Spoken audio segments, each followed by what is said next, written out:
Cuba Información. No me digan más mentiroso, no me digan más, no me digan más.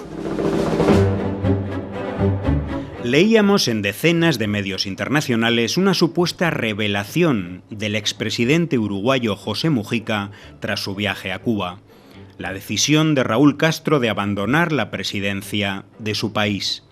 Eran decenas de agencias y medios los que llevaban a titular esta declaración, como elemento noticioso más significativo de una reciente entrevista publicada, a su vez, por el diario uruguayo La República. Pero, ¿son las palabras de Mujica una revelación? ¿Son siquiera una noticia? ¿Dónde está la noticia si el propio Raúl Castro, hace ya 3 años, en febrero de 2013, en su discurso de investidura en la Asamblea Nacional de Cuba, anunció públicamente que dejaría la presidencia al acabar su segundo mandato?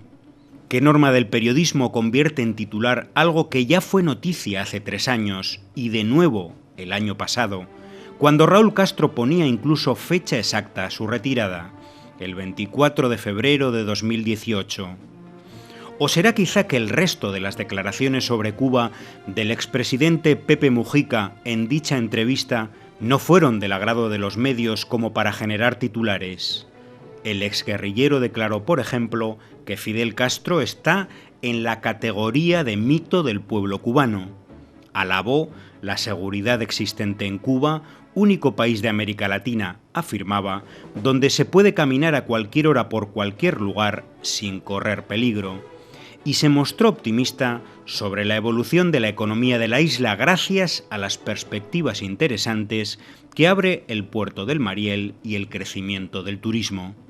La pregunta es obvia: ¿por qué ninguno de estos elementos positivos sobre Cuba generó titulares en ABC, en El País, en el Nuevo Herald o en tantas importantes agencias?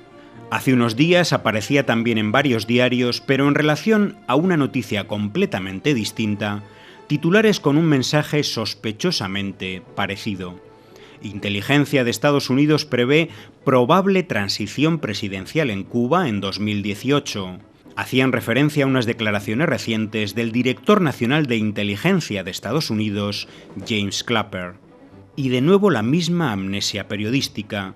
Una probable transición presidencial en 2018, cuando el presidente Raúl Castro la lleva anunciando desde hace años? ¿O será que comienza a calentar motores la campaña mediática para vender a la opinión pública internacional un supuesto vacío de poder en la isla?